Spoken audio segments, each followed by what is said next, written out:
Good morning, everybody.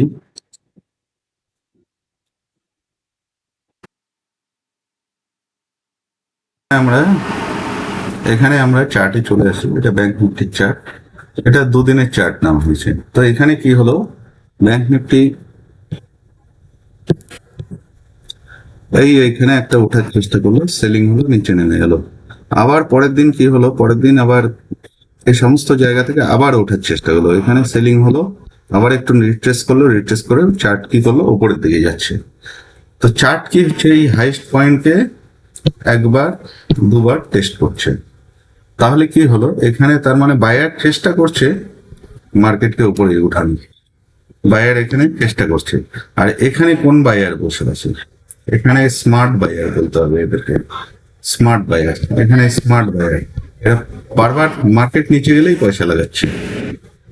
এখানে market নিচে গেলেই পয়সা লাগাচ্ছে। তার মানে কি? তার মানে এরা ভ্যালু জানে বা কোনো নিউজ জানে মার্কেট উপরে যাবে। ঠিক আছে, তাহলে এখানে কি দাঁড়ালো, যে চার্ট উপরে যাওয়ার চেষ্টা করছে, আমাকে তাহলে একটা বাই পজিশন করতে হবে। ঠিক আছে, আর যখন মার্কেট উপরে যায় তখন সাধারণত মার্কেট একটু গ্যাপ আপ ওপেনিং হয়, গ্যাপ ডাউন সাধারণত ওপেনিং দেয় না, যতই হোক গ্যাপ আপ ওপেনিংই দেয়। এটা হচ্ছে ব্যাংক নিফটির চার্ট। আর হচ্ছে চলে আসি নিফটির চার্ট। নিফটির চার্টে কি হলো, নিফটির চার্টে এই যে মার্কেট উপরে যাচ্ছে, মার্কেটের ডাইরেকশন উপরে, অতএব আমাকে এখানে বাই করতে হবে। ঠিক আছে, তো এখানে মার্কেট প্রি ওপেনিং এ কি দেখাচ্ছে, প্রি ওপেনিং এ Nifty 27 point plus, Sensex 144 point plus, bank Nifty 35 point plus. তার মানে বলছিলাম যে মার্কেট যদি উপরে যাওয়ার হয় সেক্ষেত্রে কিন্তু গ্যাপ ডাউন ওপেনিং দেখাবে না, চট করে গ্যাপ ডাউন ওপেনিং দেখাবে না। সাধারণত উপরে যাওয়ার হলে একটু গ্যাপ আপ। তার মানে কি, এই স্মার্ট বায়ার বা এখানে যারা পয়সা উপরে ওঠানোর চেষ্টা করছে, তারা কিছু জানে মার্কেটকে উপরে ওঠানোর চেষ্টা করছে, কিন্তু কি করছে, বারবার চেষ্টা করলেও সেলার আসছে, নামিয়ে দিচ্ছে। কিন্তু সেলার কতবার এরকম নামাবে না, নামাতে পারবে না, ব্যর্থ হবে। তাহলে এখানে কি করা অনুযায়ী, চার্ট অনুযায়ী আমাকে বাই করতে হবে। এখন বাজার ওপেন হোক, বাজারে হালচাল দেখে পজিশন নেওয়া হবে। তো এখানে যেরকম চার্ট, তাতে একটা বাই সাইডের পজিশন করলে হয়। তো আমি একটা বাই সাইডের পজিশন করে নিচ্ছি।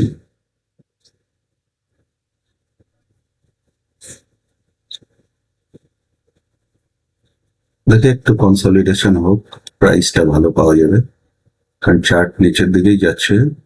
তো একটা বাই সাইডের পজিশন করে নিলাম।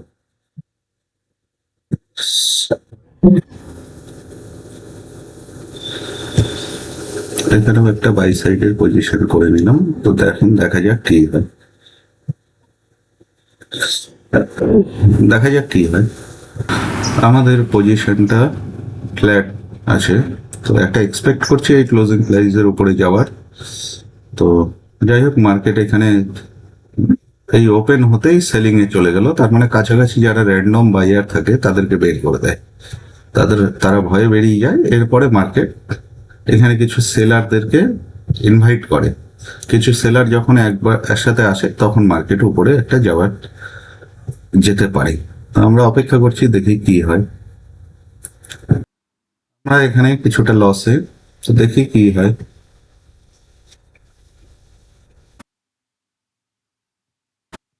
নিফটি একটা স্ট্রং গ্রিন ক্যান্ডেল দিয়েছে, নিফটি উপরে যাওয়ার চেষ্টা করছে। ব্যাংক নিফটি দেখি ওর সাথে সাথে যায় কিনা। এখানে মোটামুটি একটা টার্গেটের কাছাকাছি চলে এসছে। তো আমরা যেহেতু টার্গেটের কাছাকাছি চলে এসছে, এখানে ব্যাংক নিফটি হয়তো আরেকটু এই হাই পয়েন্ট ক্রস করতে পারে। তো সেটা দেখি কি হয়, কারণ এইখানে অনেক লোকের স্টপ লস থাকে। কারণ এই যে চার্ট বারবার এখানে রিজেকশন খাচ্ছে, এখানে বহু লোক স্টপ লস লাগিয়ে সেল করে, তো তাদের স্টপ লস হিট হচ্ছে, তো চার্ট একটু আর একটু উপরে যেতে পারে। তো কি করা যায় দেখি। প্রফিট যখন পাওয়া হয়ে গেছে, তা আমরা বেশি লোভ না করে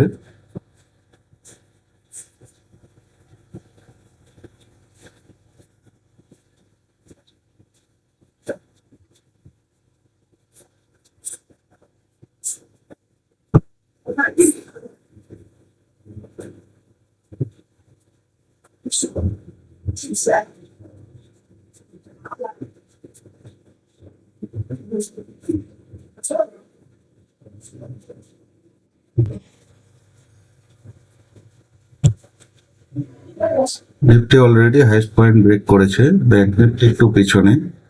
তো আমরা এখানে বেশি লোভ না করে যা পাওয়া গেছে তাতেই এক্সিট করে নেব।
তো এখানে আমরা বেশি লোভ না করে এক্সিট করে যাচ্ছি, কারণ চার্ট খুব স্লোলি মুভ করছে।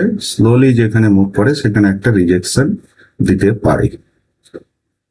তো আমরা আজকের জন্য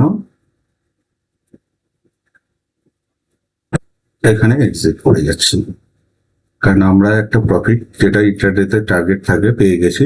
এখান থেকে হয়তো রিজেকশন দিয়ে আবার চার্ট উপরের দিকেই হয়তো যাবে, কিন্তু যেহেতু আমাদের টার্গেট ইন্টারডেতে যেটা টার্গেট থাকে অ্যাচিভ করে গেছি, ওই জন্য আজকের জন্য রিস্ক নিলাম না। আর নিফটিতে অলরেডি ব্রেকআউট দিয়েছে, তো ব্যাংক নিফটি এইখানে ব্রেকআউট দিয়েছে, হয়তো একটু নিচে গিয়ে তারপরে উপরে যাবে, সেক্ষেত্রে আমাদের প্রফিট কমিয়ে দেবে।